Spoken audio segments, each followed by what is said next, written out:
ঈদযাত্রায় মহাসড়কে জনস্রোত, ভয়াবহ যানজটে নাস্তানাবুদ, ঘরমুখো মানুষ। সকাল 8টার দিকে ঘোরাঘুরি করছি, বাট কোনো টিকিট নাই।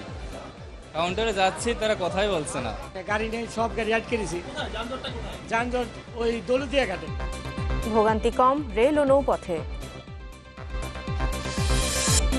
রাজধানীর কোরবানির পশুর হাটে বাড়ছে ক্রেতাদের আনাগোনা, এখনও জমে ওঠেনি কেনাবেচা।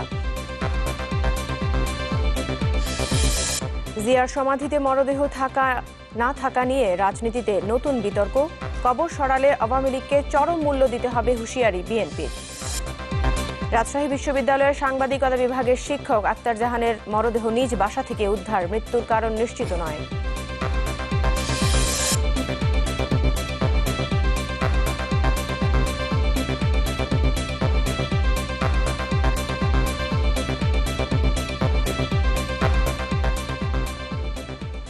আমন্ত্রণ নিউজ 24 আপনাদের সাথে আছি আমি সাবিহা নিগিল সৃষ্টি এবং ফারাবি হাফিজ। আরএফএল ওয়াটার পাম্প, পানি দেবে টেনশন নয়। আর শুরুতেই বেঙ্গল প্লাস্টিকের সৌজন্যে ঈদে ঘরে ফেরার খবর।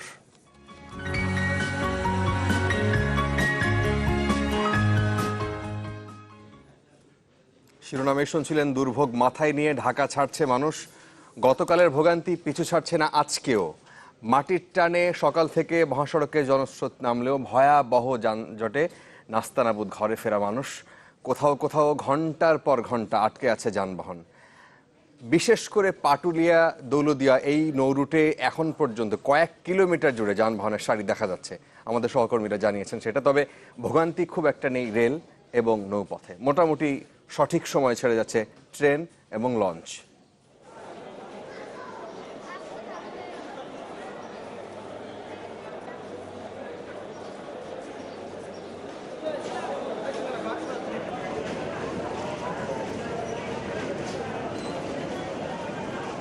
বাস টার্মিনাল, রেল স্টেশন, নৌঘাট সবখানেই বাড়ির পানে ছুটে যাওয়া মানুষের ভিড়, কারণ শুরু হয়ে গেছে 6 দিনের ঈদের ছুটি। ঈদযাত্রার এই পর্বে সবচেয়ে বেশি ভোগান্তিতে সড়ক পথের যাত্রীরা। অনেক মহাসড়কে থেমে থেমে এগোচ্ছে গাড়ি, কোথাও কোথাও থমকে আছে যানবাহনের চাকা, যার প্রভাব স্পষ্ট রাজধানীর বাস টার্মিনালগুলোতে। সকাল 8টার দিকে ঘোরাঘুরি করছি, বাট কোনো টিকিট নাই।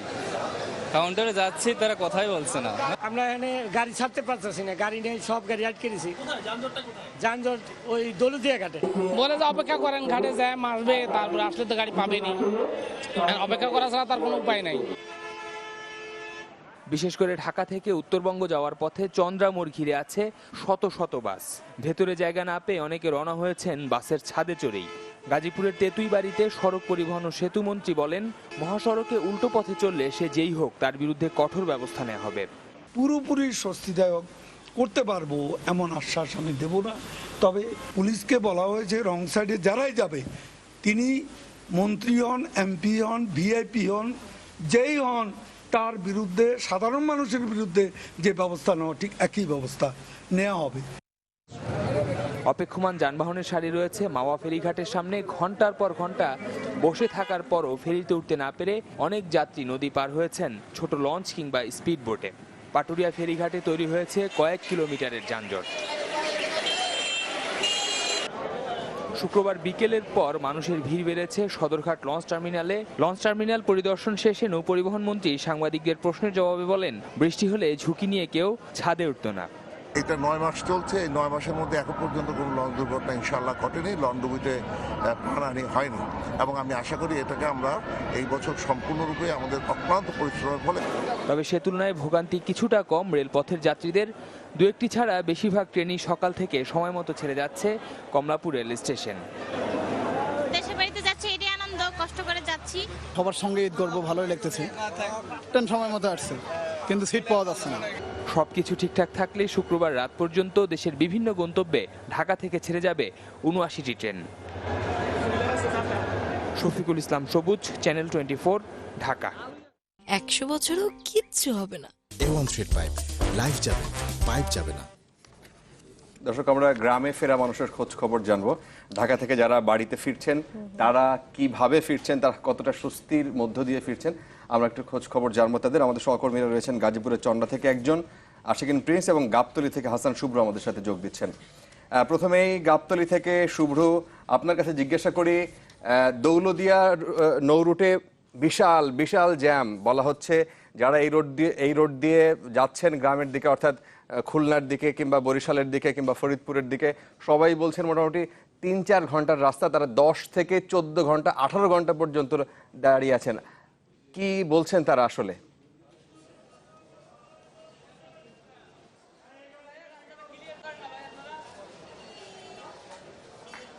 পারাবি, তাও তো তাদের একটা সৌভাগ্য যে তারা তাদের নির্ধারিত যে বাহন সেই বাহনে চড়েই আছেন, কিন্তু এখানে যারা অপেক্ষা করছেন এদের আসলে সেই অপেক্ষার প্রহর যেন কাটছেই না কোনোভাবে। কারণ আমরা কয়েকটি কাউন্টারে খোঁজ খবর নিয়েছি, তারা বলছেন সকাল 8:45-এর যে গাড়িটি সেটিও এখন পর্যন্ত এই গাবতলী থেকে ছেড়ে যায়নি। আরও কয়েক কাউন্টারে আমরা কথা বলেছি, সকাল 10:30টায় সবশেষ গাড়ি ছেড়ে গেছে, এবং আরও একটা কাউন্টারে কথা বলেছি সকাল 7টার গাড়ি ছেড়ে গেছে দুপুর 1টায়। এই যদি হয় অবস্থা গাবতলী বাস টার্মিনালে, তাহলে আমি আপনাকে কোনো স্বস্তির খবর কিংবা সুখবর দিতে পারছি না, এই জন্য আমি অনেক দুঃখিত। তবে এখানে যারা যাত্রী সাধারণ রয়েছেন এবং যারা বাস কাউন্টারের সাথে সংশ্লিষ্ট লোকজন রয়েছেন তারা আরও বেশি নিরুপায় এবং তারা আরও বেশি উদ্বিগ্ন এই বিষয় নিয়ে। কারণ এই যে সমস্যাটা গত 2 দিন ধরে দেখা যাচ্ছে, এটার কোনো আশু সমাধান কিংবা দৃশ্যমান কোনো সমাধান কিন্তু কেউ দেখছেন না। তো এই বিষয়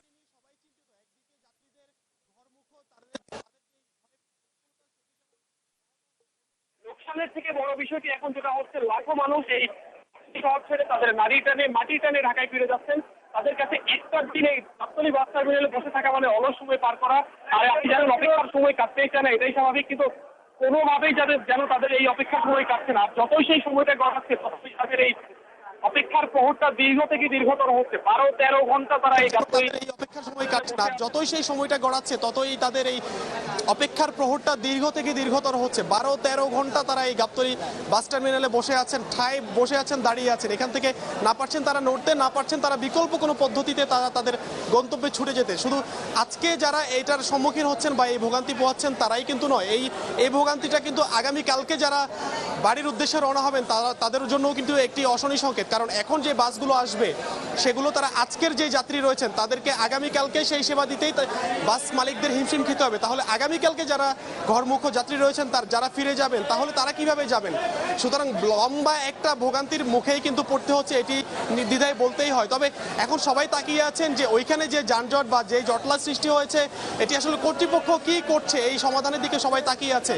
মন্ত্রীদের পক্ষ থেকে, বিভিন্ন প্রশাসনের পক্ষ থেকে বিভিন্ন সময় আশ্বাস পাওয়া গেছে, কিন্তু এর সমাধানটা কি? এর সমাধানের দিকে সবাই তাকিয়ে কোনো আশ্বাস চাচ্ছেন না। সবাই চাচ্ছেন ঈদকে সামনে রেখে, ঈদের এই 2-3 দিন আগে সবাই একটা আশু সমাধান, এবং সেটা যত দ্রুত সম্ভব নেওয়া হোক সরকারের পক্ষ থেকে কিংবা ঊর্ধ্বতন কর্তৃপক্ষের পক্ষ থেকে। পারাবি, আমরা এখনো জানি না আসলেই কর্তৃপক্ষ কোনো সমাধানের দিকে যাচ্ছে কিনা। দর্শক, আমরা যেমনটি শুনছিলাম আর কি, গাবতলীতে যে বিশাল জ্যামের যে খবরাখবর আমরা শুনলাম, এই মুহূর্তে আমরা একটু গাজীপুরের চন্দ্রাতে যেতে চাচ্ছি। সবসময় আমরা জেনে থাকি যে ঈদকে কেন্দ্র করে আসলে যারা ঘরমুখ মানুষ আছেন তাদের একটা বিশাল জ্যাম, বিশাল একটা যানজটের সৃষ্টি হয় এই এরিয়াটাতে। আমরা একটু সেখানে খবর জানবো। প্রিন্স রয়েছেন সেখানে। প্রিন্স, আপনি আগের বুলেটিনে আমাদেরকে যেমনটি জানিয়েছিলেন যে দীর্ঘ যানজটের সেখানে সৃষ্টি হয়েছে, তো বিকেল গড়িয়ে সন্ধ্যা শুরু হয়ে গেছে, তো এখন কি অবস্থা দেখছেন সব মিলিয়ে? চন্দ্রার মোড়ে যে যানজটটি রয়েছে সেই যানজটের চিত্র কিন্তু ক্ষণে ক্ষণে পরিবর্তন হচ্ছে।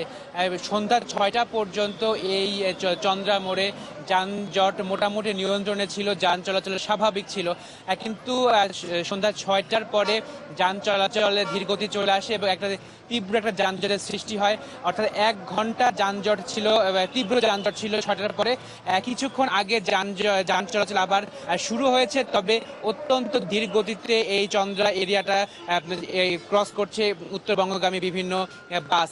এখানে যারা যাত্রী রয়েছে, যারা আটকা পড়েছেন, তারা একটা আতঙ্কের মধ্যে রয়েছেন। আসলে তারা জানেন না যে কখন তারা তাদের গন্তব্যস্থলে পৌঁছাবেন।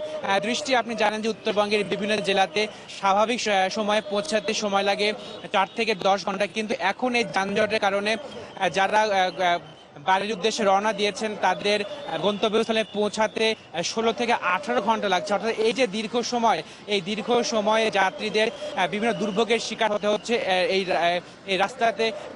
বৃষ্টি, এই চন্দ্রা এলাকাতে যানজট নিয়ন্ত্রণ করার জন্য পুলিশের পক্ষ থেকে যে কন্ট্রোল রুম খোলা হয়েছে, মূলত পুলিশের পক্ষ থেকে যে দিক নির্দেশনা দেওয়া হচ্ছে সেই দিক নির্দেশনা মেনেই এই চন্দ্রা এলাকার যে মহাসড়কগুলো রয়েছে সেই মহাসড়কগুলো দিয়ে বাস চলাচল করছে। একই সাথে পুলিশকে সহযোগিতা করছে বিভিন্ন স্কাউটের বিভিন্ন সদস্য রয়েছেন, তারা যানজট নিয়ন্ত্রণে পুলিশকে সহযোগিতা করছেন। পুলিশের পক্ষ থেকে বলা হচ্ছে যে এই যে যানজট সৃষ্টি হয়েছে, তারা বলছেন যে গাড়িতে অতিরিক্ত চাপ রয়েছে, এই কারণে মূলত মহাসড়কে যানজটের সৃষ্টি হয়েছে। পুলিশের পক্ষ থেকে বলা হয়েছে যে সন্ধ্যা পর্যন্ত মোট 30,000 গাড়ি এই চন্দ্রা এলাকা দিয়ে উত্তরবঙ্গের দিকে গিয়েছে এবং পুলিশের পক্ষ থেকে বলা হয়েছে বিগত 2 দিনে 44,000 গাড়ি এই চন্দ্রা এলাকা দিয়ে যাতায়াত করেছে। অর্থাৎ এই যে বিপুল পরিমাণ গাড়ির যে চাপ রয়েছে, মূলত এই কারণেই যানজটের সৃষ্টি হয়েছে বলে পুলিশের পক্ষ থেকে বলা হয়েছে এবং পুলিশের পক্ষ থেকে বলা হচ্ছে তারা যানজট সহনীয় পর্যায়ে রাখার জন্য তারা যথেষ্ট চেষ্টা করছেন এবং আমরা কিন্তু দেখেছি যে সকাল থেকে পুলিশ চেষ্টা করছেন যে এই যানজটটি সহনীয় পর্যায়ে রাখার জন্য পুলিশের পক্ষ থেকে বিভিন্ন উদ্যোগ গ্রহণ করা হয়েছে। দৃষ্টি আপনাকে জানিয়ে রাখি যে এই যে ক্ষণে ক্ষণে যে গাড়িগুলো থেমে যাচ্ছে, এর মূল কারণ হিসেবে আমরা জানতে পেরেছি যে মহাসড়কে বিভিন্ন জায়গায় যে কিছু গাড়ি বিকল হয়ে যাচ্ছে, মূলত এই গাড়ি বিকল হয়ে যাওয়ার কারণেই যানজটের সৃষ্টি হচ্ছে এবং গাড়িগুলো ধীর গতিতে চলছে। যাত্রীরা যারা রয়েছে তারা বলছেন যে এই যদি ফিটনেসবিহীন গাড়িগুলো মহাসড়কে নামতে না দেওয়া হতো তাহলে হয়তো তাদেরকে এত দুর্ভোগে পড়তে হতো না। দৃষ্টি এই ছিল মূলত চন্দ্রা মোড় থেকে যানজটের সর্বশেষ পরিস্থিতি। প্রিন্স, আপনাকে অসংখ্য ধন্যবাদ। সেই সাথে ধন্যবাদ জানাচ্ছি হাসান শুভ্রকে আমাদেরকে মূল্যবান তথ্য দিয়ে সহায়তা করার জন্য। পরবর্তী আপডেটের জন্য আমরা আবার আপনাদের কাছে ফিরব। টেকো নুডলস, সময়ে অসময়ে সব সময়। দর্শক, বাড়ি ফেরার আরো খবর থাকছে সংবাদের পরের অংশে, আপনারা দেখবেন আশা করি। এবারে বেঙ্গল প্লাস্টিক্সের সৌজন্যে কোরবানির পশুর হাটের খবর জানাবো।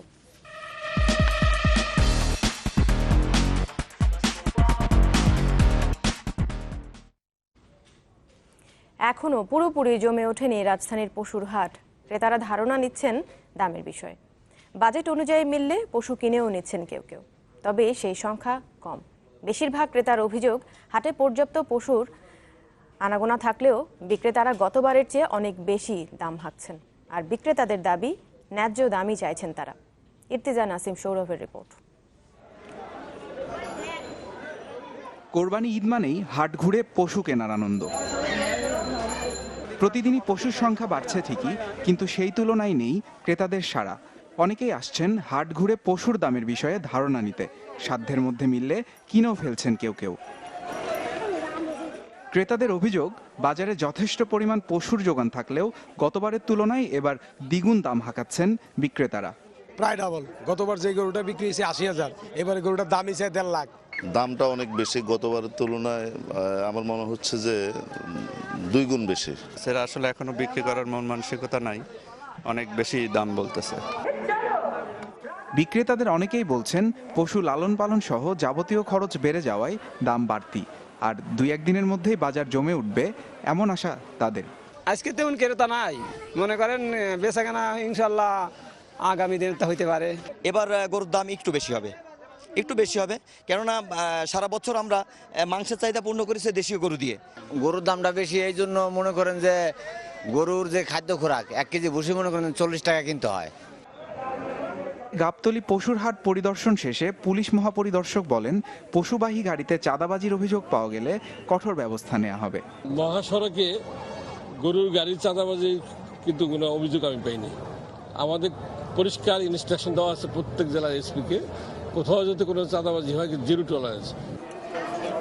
2 সিটি কর্পোরেশন মিলে এবার ঢাকায় 23টি পশুর হাট বসেছে।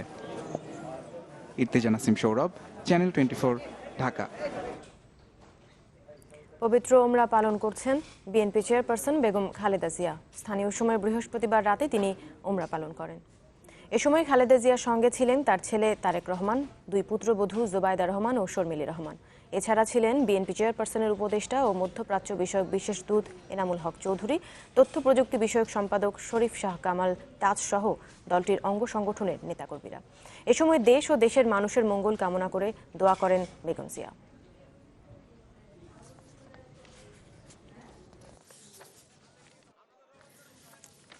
জিয়াউর রহমানের কবরে তার দেহাবশেষ নেই। মুক্তিযুদ্ধ বিষয়ক মন্ত্রী আকামা মোজাম্মেল হকের এমন মন্তব্যে রাজনীতিতে শুরু হয়েছে নতুন বিতর্ক। তার মতে, জিয়া সমাধিতে ফুল দিয়ে শ্রদ্ধা জানানো জাতির সাথে তামাশা। তাই জাতীয় সংসদের নকশা বহির্ভূত এই স্থাপনা সরিয়ে নেওয়ার কথা বলছেন মন্ত্রী। তবে বিএনপি নেতাদের হুঁশিয়ারি, জিয়াউর রহমানের কবর সরিয়ে নেওয়া হলে আওয়ামী লীগকে এর চরম মূল্য দিতে হবে। জুনায়েদ খানের একটি রিপোর্ট। 1981 সালের 30 মে চট্টগ্রামের সার্কিট হাউসে সেনা সদস্যদের হাতে নিহত হন তৎকালীন রাষ্ট্রপতি জিয়াউর রহমান। পরে তাকে দাফন করা হয় চট্টগ্রামের রাঙ্গুনিয়ায়। এর কিছুদিন পরেই সেখান থেকে তার সমাধি স্থানান্তর করা হয় ঢাকায় জাতীয় সংসদ ভবন কম্পাউন্ডে। টানা দ্বিতীয় মেয়াদে আওয়ামী লীগ ক্ষমতায় আসার পর থেকেই সংসদ ভবন এলাকা থেকে জিয়ার কবর সরিয়ে নেওয়ার বিষয়টি সামনে আসে। সরকারি দলের নেতারা দাবি করেন লুয়াইকানের নকশা বহির্ভূতভাবে জিয়ার সমাধি তৈরি করা হয়েছে। এরপর যুক্তরাষ্ট্র থেকে আনা হয় সংসদ ভবন কমপ্লেক্সের আসল নকশা।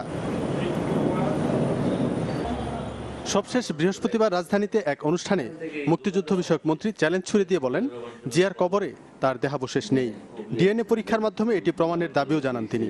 এটা জিয়াউর রহমান সাহেবের লাশ আদৌ এখানে আছে বলে আমি মনে করি না, এবং আমি এই জন্য চ্যালেঞ্জ করি যে মৃত জিয়াউর রহমান সাহেবের ছবি দেখান, না হয় তার ডিএনএ টেস্ট করে প্রমাণ করুন যেটা জিয়াউর রহমান সাহেবের কবর। আমার মতে যেটা মোটেই না অন্য কারো লাশ বা অন্য কিছু এখানে ওই কফিন বক্সে এনে দাফন করা হয়েছে এটা, এবং মানুষকে, জাতিকে, বিশ্ববাসীকে এটা ধোঁকা দেওয়া হচ্ছে। তবে বিএনপির দাবি এটি সরকারের প্রতিহিংসামূলক আচরণ। দলের নেতারা মনে করেন সরকার ক্ষমতার জোরে সবকিছুই করতে পারে, তবে ইতিহাসে জিয়ার অবস্থান নির্ধারিত আছে বলেও দাবি তাদের।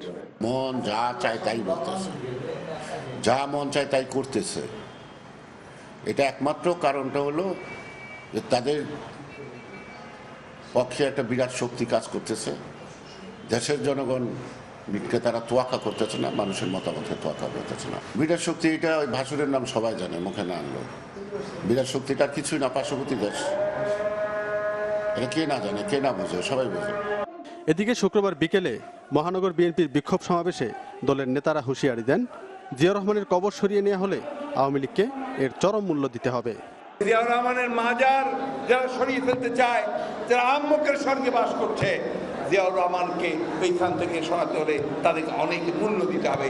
একথা আজকে স্পষ্ট করে বলতে চাই। ক্ষমতা থেকে যাওয়ার আগের মুহূর্তবোধ ওনার এসে গেছে, যেই কারণে আজকে এই সমস্ত অপকর্মগুলো উনি করছেন। ঠিক করলে তো হইব না। আপনারা ভাবতেছেন আমি কইলাম আপনারা ঠিক করলে হয়ে গেল। আরে প্রস্তুতি নিয়ে আন্দোলন করতে হবে, বিনা আন্দোলনে সরকার যাবে না। মুক্তিযুদ্ধ বিষয়ক মন্ত্রীর দাবি, ইসলাম ধর্ম অনুযায়ী কোনো কবর অন্যত্র সরিয়ে নিতে বাধা নেই। আমাদের ধর্ম অনুসারেও কবর সরানোর বিধান আছে। এখান থেকে যা আমরা দেখেছি হাড় বা মাটি যা পাওয়া যায় ঘুরে, সেগুলো নিয়ে অন্যত্র যেখানে কবর করতে চান সেখানে নিয়ে এটা দাফন করা হয়। জুনায়েদ খান, চ্যানেল 24, ঢাকা। রাজশাহী বিশ্ববিদ্যালয়ের গণযোগাযোগ ও সাংবাদিকতা বিভাগের সহযোগী অধ্যাপক আক্তার জাহানের মরদেহ নিজ বাসা থেকে উদ্ধার করা হয়েছে আজকে বিকেলে। বিশ্ববিদ্যালয়ের জুবেরি ভবনের 303 নম্বর কক্ষ থেকে তার মরদেহ উদ্ধার করা হয়। ওই বিভাগের শিক্ষকরা বলছেন যে সকাল থেকেই আক্তার জাহানকে ফোনে না পাওয়া যাচ্ছিল না। এরপর শিক্ষকরা জুবেরি ভবনে গিয়ে দেখেন যে ভেতর থেকে ঘরের দরজা বন্ধ। তালা ভেঙে ঘরে প্রবেশ করেন শিক্ষকরা। ঘরে মশারির ভেতরে শোয়া অবস্থায় পাওয়া যায় আক্তার জাহানকে।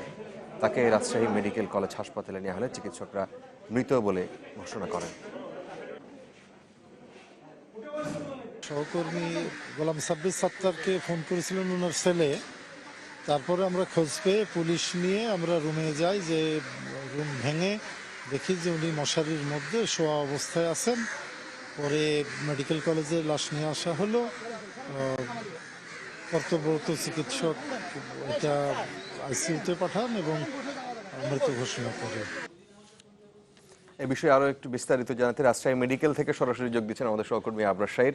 আবরার, শিক্ষক এই আক্তার জাহানের মৃত্যুর বিষয়ে চিকিৎসকরা কি বলছেন এবং তার সহকর্মীরা কিংবা যারা ছাত্র শিক্ষার্থী তারা কি বলছেন? কেন ঘটে থাকতে পারে এই ধরনের মৃত্যু, কেন হলো, কি বলছেন তারা?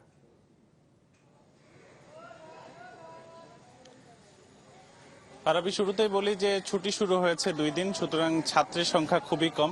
সহকর্মী এবং বিশ্ববিদ্যালয় প্রশাসনের যারা আছেন তারা মূলত তাকে নিয়ে এসেছেন। ঠিক 5টা বেজে 15 মিনিটে চিকিৎসকরা তাকে ক্লিনিক্যালি ডেড ঘোষণা করেন এখানে। আর দুটি বিষয় হলো যে উনি বাসভবনে থাকতেন না, ফ্যামিলির সাথে দূরত্বে তিনি থাকতেন এবং সেখানে যে বিশ্ববিদ্যালয়ের ডরমিটরি রয়েছে, মূল ডরমিটরি শিক্ষকদের জন্য জুবিলি ভবন, সেখানকার 303 নম্বর কক্ষে থাকতেন এবং সহকর্মীরা যেটা বলছেন যে 303 নম্বর কক্ষে তিনি ব্যাগ এবং তার যে ব্যাগ অ্যান্ড ব্যাগেজ সবকিছুই গোছানো ছিল। সেই রুমটা ভেতর থেকে ছিটকিনি দিয়ে আটকানো ছিল এবং সে তার ছেলে যে কিনা 8-এ পড়ে, তিনি ঢাকাতে থাকতেন, পড়াশোনা করতেন। তার ছেলে মূলত ফোনে তাকে পাচ্ছিল না এবং বিষয়টি পরে ভূতত্ত্ব খনিবিদ্যা বিভাগের অধ্যাপক তাপু স্যারকে জানানো হয় এবং তিনি শুরুতে বিষয়টি আসলে নোটিস করেন এবং বিকেলবেলা শিক্ষকদের জানানোর পরে শিক্ষকরা এসে বাইরে থেকে দরজা ধাক্কিয়ে ছিটকিনিটা ভেঙে তারপরে ভিতরে ঢুকে দেখা যায় যে তিনি মশারির মধ্যে আছেন। চিকিৎসকরা যেটা জানিয়েছেন যে তার মুখের ঠিক থুতনির কাছে একটি দাগ রয়েছে, সেটা কিনা পোড়া দাগের মতো এবং চিকিৎসকরা সেটা বলছেন যে মারা যাবার পর কেমিক্যালি কোনো অ্যাকশন যদি থাকে সেটার কারণে হয়তো বা সেই জায়গাটা পুড়ে থাকতে পারে। তবে বিস্তারিত জানার জন্য অবশ্যই কালকে সকাল পর্যন্ত অপেক্ষা করতে হবে। কালকে সকালে ঢাকা থেকে তার ভাইয়েরা আসার পরে আসলে এখানে ময়নাতদন্ত সম্পন্ন হবে, তারপরে আসলে জানা যাবে বিষয়টা কি ছিল। ফারাবি। নিশ্চয়ই আবরার শাহির, আপনাকে ধন্যবাদ। আবরার শাহির জানাচ্ছিলেন রাজশাহী থেকে। আমাদের সময় আছে আরো একটা ছোট্ট বিরতির, ফিরছে একটু পরেই, সাথেই থাকুন।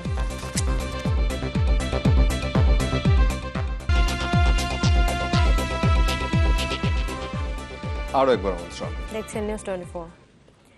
আওয়ামী লীগের যুগ্ম সাধারণ সম্পাদক মাহবুবুল আলম হানিফ বলেছেন, বঙ্গবন্ধুর সমপর্যায়ে আনতে জিয়াউর রহমানকে স্বাধীনতা পদক দেয়া হয়েছিল, আর তাই জাতীয় জাদুঘর থেকে এই পদক সরিয়ে নিয়েছে সরকার।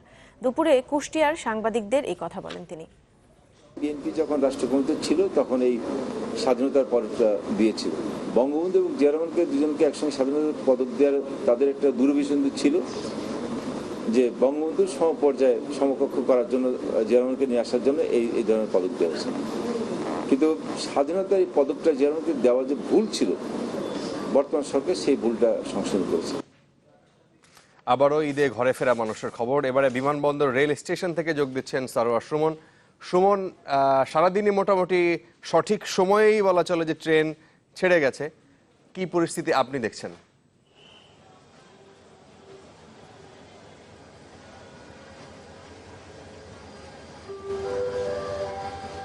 আপনি ঠিকই বলছিলেন, আসলে সড়কে যে ঘরমুখ যারা মানুষেরা যে বিড়ম্বনার মধ্যে পড়তে হয়েছে তার ছিটে ফোটাও কিন্তু আসলে যারা ট্রেনে যাচ্ছেন তাদের কিন্তু তাদের মধ্যে লক্ষ্য করা যাচ্ছে না।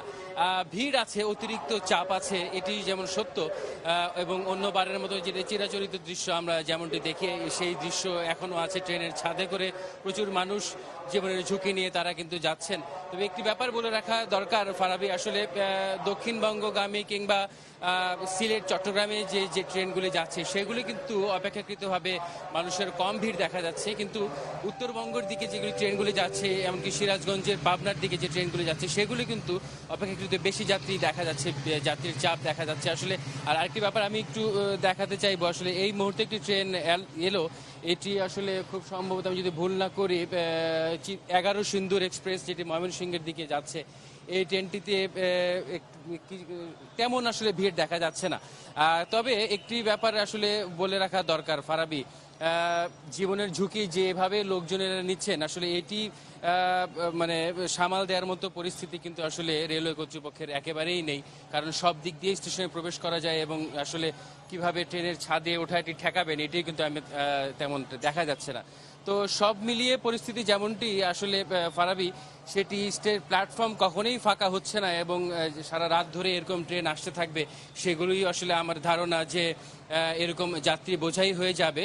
কোনো শিডিউল বিপর্যয় বলতে যেটি বোঝায় 2-10 মিনিট এদিক ওদিক আছে, তবে সেটি বড় রকমের কোনো বিপর্যয় বলা যাবে না। তো এই ছিল আসলে বিমানবন্দর রেল স্টেশন থেকে সর্বশেষ অবস্থা। ধন্যবাদ আপনাকে। তাও ভালো যে ট্রেনে যারা যাত্রী তারা মোটামুটি বাড়ি যেতে পারছেন, সেটা কষ্ট করে হলো, কিন্তু যারা দক্ষিণ পশ্চিমাঞ্চলের যাত্রী তাদের জন্য আসলেই খারাপ লাগছে, যারা পদ্মা পার হচ্ছেন গাবতলী দিয়ে। অনেক ধন্যবাদ সারোয়ার সুমন, যোগ দিয়েছিলেন রেল স্টেশন থেকে।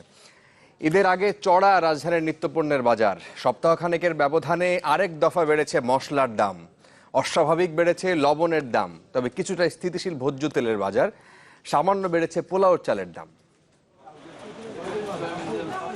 বাজারে এখন ভিড় মুদি পণ্যের দোকানে। ঈদের আগে সুগন্ধি চাল, গরম মশলা আর তেলচিনির মতো নিত্যপণ্য কিনতে ক্রেতারা ভিড় করছেন সেখানে। কিন্তু কিনতে গিয়ে অবাক সবাই, রাতারাতি বেড়ে গেছে অধিকাংশ পণ্যের দাম।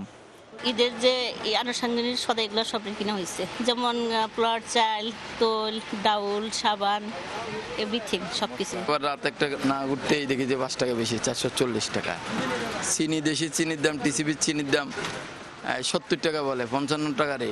দাম বাড়ার প্রতিযোগিতায় সবচেয়ে এগিয়ে গরম মশলা।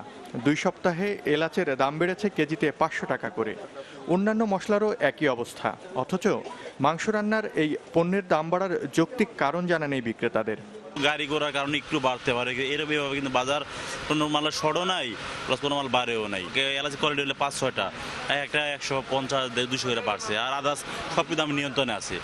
ছোট এলাচটা একবার কম দামি, ছোট এলাচটা ওইটা 1020, আর ভালোটা হইলো আপনার 1300। এদিকে বাজারে যে অবস্থা, তাতে নুন আনতে এখন আর পান্তা ফুরাবে না, বরং লবণ ছাড়াই পান্তা খাওয়ার দশা ক্রেতাদের। কারণ হুট করে কেজিতে 15 টাকা বেড়েছে লবণের দাম। লবণের দাম বেশি বেড়ে গেছে। যে লবণটা আমরা কিনতাম 20 টাকা করে, এখন দেখি 35 টাকা। ঈষৎ 20 টাকা বিক্রি করতাম, এখন এগুলি প্রায় 35 টাকা বিক্রি করতে হয়। তবে কিছুটা স্থিতিশীল আরেক নিত্যপণ্য ভোজ্য তেলের দাম। রূপচাঁদ হলো কোম্পানির রেট হলো 60 টাকা, 460, আমরা 65 টাকা বিক্রি করি। প্রতি লিটার 1 টাকা করে বাড়ছে, এখন আর বাড়ে না, মানে ঈদ উপলক্ষে বা এই মাসের ভিতরে আর বাড়ে না। স্থিতিশীল রয়েছে চালের বাজারও, তবে সুগন্ধি চালের দাম কিছুটা বেড়েছে। হাসনাত রাব্বি, চ্যানেল 24, ঢাকা। সময় হলে আবারও বিরতি, ফিরছি একটু পর, আমাদের সঙ্গে থাকুন।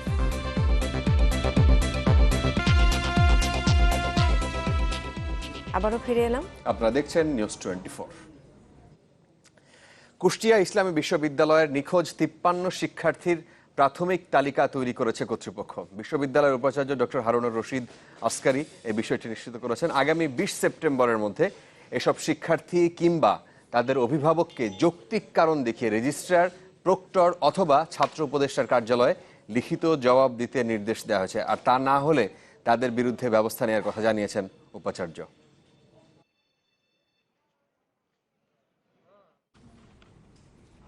যশোরে পেট্রোল ঢেলে আগুনে পুড়িয়ে এক শিশুকে হত্যার অভিযোগ পাওয়া গেছে। এতে দগ্ধ হয়েছেন শিশুটির সৎমা। এ ঘটনায় শিশুর দাদিকে আটক করা হয়েছে। পুলিশ জানায়, বৃহস্পতিবার রাতে শিশু আল ফাতিম তার সৎমা সীমার সাথে ঘুমিয়েছিল। ভোর রাতে ঘরে আগুনের বিষয়টি টের পেয়ে গুরুতর আহত অবস্থায় সীমাকে উদ্ধার করেন স্থানীয়রা। তবে এর আগেই আগুনে পুড়ে যায় শিশুটি। ঘটনাস্থল থেকে পেট্রোলের একটি পাত্র পাওয়া গেছে এবং পুলিশের ধারণা পেট্রোল ঢেলে ওই ঘরে আগুন ধরিয়ে দেওয়া হয়। এই ঘটনায় শিশুটির দাদি মনোয়ারা বেগমকে আটক করা হয়েছে।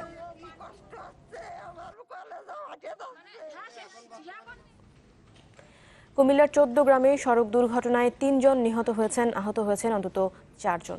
সকালে ঢাকা চট্টগ্রাম মহাসড়কে বাবুরচি এলাকায় ট্রাক ও যাত্রীবাহী বাসের মুখোমুখি সংঘর্ষ হয়। এতে ঘটনাস্থলেই 3 জন মারা যায়। এদিকে সিরাজগঞ্জের সদানন্দপুরে ট্রেনের ছাদ থেকে পড়ে 15 জন আহত হয়েছেন। বরিশালে কীর্তনখোলা নদীর আব্দুর রব সেরনিয়াবাদ সেতুর ঢালে ঢাকাগামী বাস উল্টে আহত হয়েছেন 20 জন। সময় হলো আবারও বিরতি, ফিরছি একটু পর, আমাদের সঙ্গে।